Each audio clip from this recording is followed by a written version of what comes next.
Now that we're getting closer and closer to the draft, we're about a week and a half out. I'm getting more and more excited about the direction this Detroit Lions team can go. Last week, I made a video saying I'm really looking at all these mock drafts thinking it's going to be wide receiver because I was falling in love with the flashy pick. I like flashy picks. I think that would be so sexy for our offense to have another weapon for you to not be able to stop anybody. But that's the thing. The way Brad Holmes has constructed this roster over the years, it's uber talented, man. Every position you look at, it's like you're not really taking a step down if this player goes in, and that's what I'm thrilled about. And we're gonna talk more about these picks in a second. That we're gonna be responding to Field Yates and Mel Kiper's 3-round mock draft that they did on ESPN yesterday, going back and forth who they have the Detroit Lions taken. But right now, like I said, man, I really don't care what position Brad Holmes decides to go in the first round. If he decides to trade up and go get a corner, if he decides to stay there at 29, draft a wide receiver, offensive lineman, corner, or an edge rusher, whatever it is, Brad Holmes has turned this team into like a college roster, one of those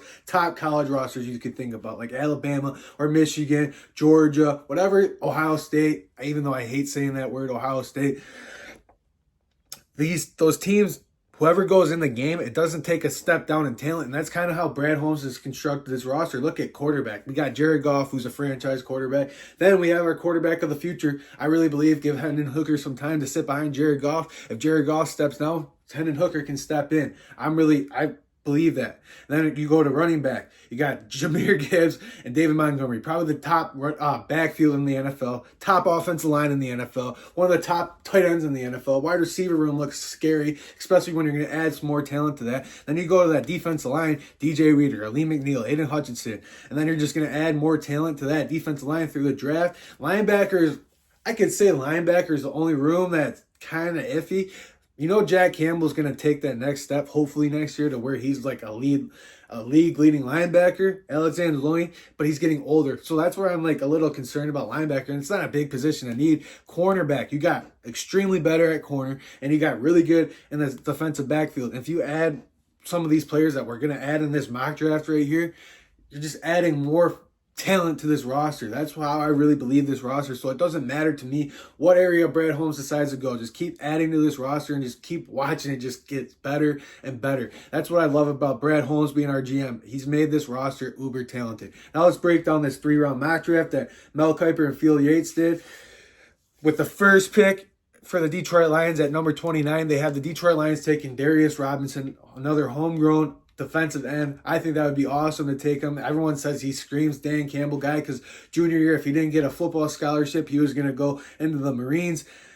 Mel Kiper sees him more of a playing it for a 3-tech for the Detroit Lions, but they can move him to the edge rusher. He's huge. He had 8.5 sacks last year, and he was unblockable at the Senior Bowl this year. So I'll take that as our first pick to have on the opposite side of Aiden Hutchinson. You'll have a Lee McNeil, DJ Reader. That would just be awesome on that defensive line. It would wreak havoc on these talented quarterbacks we have in our division. There's going to be a talented quarterback in Minnesota, whether it be J.J. McCarthy, or they trade up and get Drake May, or they sit back, take Bo Nix, or they get Jaden Daniels. Minnesota is going to have a talented rookie quarterback, and so are the Chicago Bears. We got to get pressure on these quarterbacks. That's why with Darius Robinson being the first pick in the draft for the Detroit Lions, I would not be mad. And this pick in the second round, I'd be kind of pumped about. He lacks a little bit of athleticism, but he makes up with it for his football IQ, and he hits hard, and he fills the run game. And pairing him up with Brian Branch and just having him in our secondary with Ifeatu Melifonwu, having Kirby Joseph back there, Brian Branch, Carlton Davis. Look at our secondary compared to where it was at last year. It's night and day difference.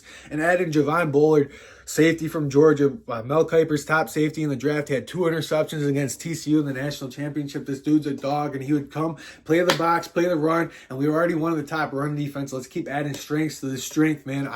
I would not be mad with this haul so far. And this wide receiver, I don't really see us being like a Dan Campbell or a Brad Holmes kind of guy, so I don't really know because he doesn't block and he doesn't really have good route running, so we'll see what that happens. But it's a 3rd-round wide receiver, and this stuff you can develop. Bub Means, he's a physical wide receiver that they say that can fill in the Josh Reynolds role for us. I'll take that in the third round. This wide receiver class is deep, and they've been deep the last couple of years. Same with the cornerback class. Because growing up, my generation, we fell in love with Megatron. We fell in love with Julio Jones. So that's what we wanted to be growing up. Darrell Revis, Richard Sherman. We all wanted to be those shutdown corners or that top tier wide receiver growing up. So I would not be mad with that haul. Darius Robinson, Javon Bullard, and Bub Means. That would be awesome. Like I said, this roster is already talented. He's making this roster even uber talented. And look at all the money we're going to have in salary cap and giving these guys extensions, and we can keep adding talent to this roster. I'm thrilled with where we're at. Last year, I thought, not that I thought it was a one-hit wonder, but it's the Lions. Now, this team is here to stay, and I'm so pumped for it. Let's keep competing for the Super Bowl. Let's keep competing for the division. Let's be here to stay. As long as we got Brad Holmes and Dan Campbell running the show, I really think we can go to the top, baby. One Pride, signing out. It's your boy T. Like the video, subscribe to the channel. Please keep helping this channel grow. Comment what you guys want to do in the draft, what you think is going to happen in the draft. I really want to hear your guys' input, and I'll see you guys soon. One Pride, signing out. Peace.